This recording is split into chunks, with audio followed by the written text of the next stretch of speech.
Shalom saudara-saudaraku yang dikasihi oleh Tuhan, kembali pada saat ini berjumpa dalam renungan singkat.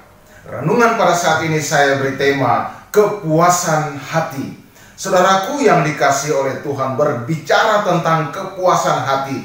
Jika hati kita tidak terpuaskan, maka hati kita atau perasaan kita tidak akan merasa nyaman. Ada yang tidak terpenuhi, sepertinya ada yang tidak cukup. Maka di dalam diri kita, di dalam kehidupan kita akan timbul kecemasan, akan timbul kemarahan, akan timbul kecewa, akan timbul iri hati, dan yang lain-lain.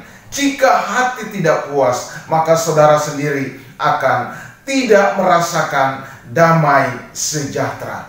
Oleh karena itu saudara, renungan sekali lagi singkat pada saat ini berbicara tentang kepuasan hati. Nah saudara, satu kali saya bersama-sama dengan teman saya ingin mencoba makanan asing. Kami pengen mencoba karena kami melihat ada sesuatu yang enak di sana. Karena kami melihat penampilannya, dari harganya. Tentu ini akan menggiurkan karena kelihatannya enak. Singkat cerita, saya bersama dengan teman saya pergi untuk mencoba makanan itu. Kemudian kami memesan makanan itu, kami melihat makanan itu. Ternyata makanan itu luar biasa penampilannya, penyajiannya luar biasa.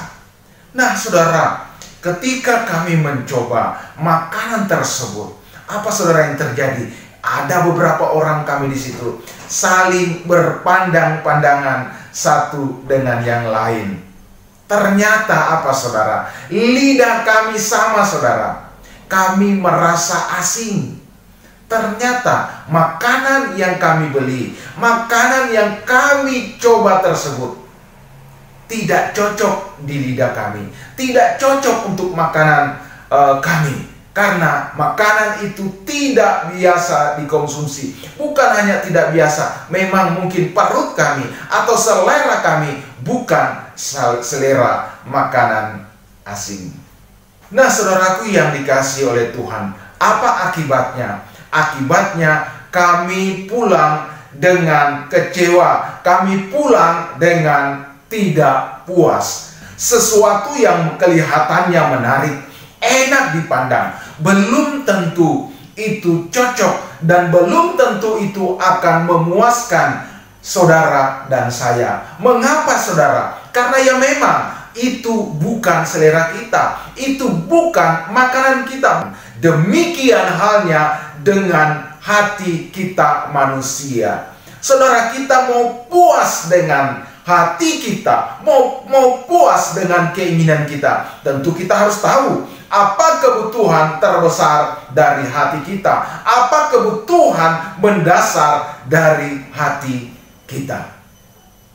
Nah saudaraku yang dikasihi oleh Tuhan, untuk mengetahui kebutuhan mendasar dalam hati manusia, kita harus tahu sifat hati itu.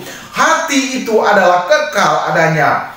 Pencipta menciptakan hati, menaruh hati di dalam manusia agar pencipta juga mau menaruh sesuatu yang sifatnya kekal di dalam hati manusia. Kalau hati adalah tempat yang kekal, yang harus diisi dengan hal-hal yang bersifat kekal, maka jika diisi dengan hal-hal yang bersifat sementara, maka tentu juga tidak akan mendapatkan kepuasan. Sekalipun yang kita isi itu akan masuk, itu akan kita terima, karena hati kita adalah suatu tempat yang besar. Apa aja saja bisa masuk ke dalam, tetapi belum tentu apa yang kita masukkan ke dalam hati kita itu akan memuaskan saudara dan saya. Nah, saudara, kita bisa lihat di lingkungan kita atau di mana kita berada, kita bisa melihat orang yang sudah kelihatannya mapan, yang luar biasa, semuanya sudah tercukupi, saudara. Tetapi apa yang terjadi? Dia terus berusaha mencari dan mencari. Saudara, dia tidak pernah, ada orang yang tidak pernah merasa puas di dalam kehidupannya. Bukan berarti ini kita dilarang untuk mencari, kita dilarang untuk berusaha, bukan saudara. Tetapi ada begitu banyak orang yang kita lihat secara mata kepala, dia tidak pernah merasa puas. Saudara, kita bisa melihat apa yang dikatakan oleh firman Tuhan, apa yang dapat memuaskan kita dan apa yang tidak dapat memuaskan kita. Nah saudara, saya akan membaca firman Tuhan yang saya ambil dari kitab Pengkhotbah pasal yang kelima ayat yang ke-9. Saya bacakan. Siapa mencintai uang tidak akan puas dengan uang, dan siapa yang mencintai kekayaan tidak akan puas dengan penghasilannya. Ini pun sia-sia. Saudaraku yang dikasihi oleh Tuhan, uang, kekayaan, bahkan yang lain-lain, kedudukan, kehormatan, itu tidak akan memuaskan. Kemudian apa yang dapat memuaskan saudara dan saya? Coba kita lihat di dalam Injil Yohanes. Yohanes pasal 4 ayat yang ke-14. Saudara, ini kita bisa baca. Tetapi barang siapa yang minum air yang akan kuberikan kepadanya, ia tidak akan haus untuk selama-lamanya. Sebaliknya, air yang akan kuberikan kepadanya akan menjadi mata air di dalam dirinya, yang terus-menerus memancar sampai kepada hidup yang kekal. Saudara, ternyata dari bacaan ini, yang memuaskan kita adalah sesuatu yang berasal dari Tuhan Yesus. Apa yang diberikan oleh Tuhan Yesus, itu yang akan memuaskan saudara dan saya. Di sini dikatakan dia akan seperti air yang membuat kita tidak haus selama-lamanya. Dia seperti air yang terus keluar. Dia yang ada di dalam diri kita, yang terus keluar dan terus keluar dan terus mengalir. Dan kita akan merasa lega. Pemberian Tuhan Yesus itulah yang akan memuaskan saudara dan saya, karena itu bersifat kekal. Saudaraku yang dikasihi oleh Tuhan, ironisnya banyak orang Kristen yang tidak tahu atau tahu hal ini, tetapi dalam prakteknya dia tidak melakukan hal ini. Saudara, bisa kita lihat di mana mereka terus berusaha mencari dan mencari. Sementara yang bersifat kekal, yang benar, ia tidak mencarinya dengan begitu semangat. Firman Tuhan atau kebenaran, ia hanya cari dengan ogah-ogahan. Ia hanya mau lakukan, ia hanya mau melakukan itu dengan sesuka hatinya. Tidak benar-benar atau sungguh-sungguh mencari kebenaran itu. Hal ini bisa dilihat dalam kehidupan kita. Manusia, bahkan orang-orang Kristen, seringkali terbalik akan kebutuhan yang sesungguhnya. Saudaraku yang dikasihi oleh Tuhan, hati manusia adalah pusat kehidupan kita. Dari hati akan terpancar keluar. Apa yang ada di hati saudara, itu yang akan keluar. Kalau saudara mengisi hati saudara dengan kebencian, yang muncul adalah kebencian terhadap orang lain. Kalau yang saudara isi di dalam hati saudara kebencian, maka muncul juga akan muncul kemarahan yang berlebihan. Jika saudara isi dengan hal-hal yang jahat, maka yang keluar adalah tindakan-tindakan kejahatan atau tindakan-tindakan kriminal.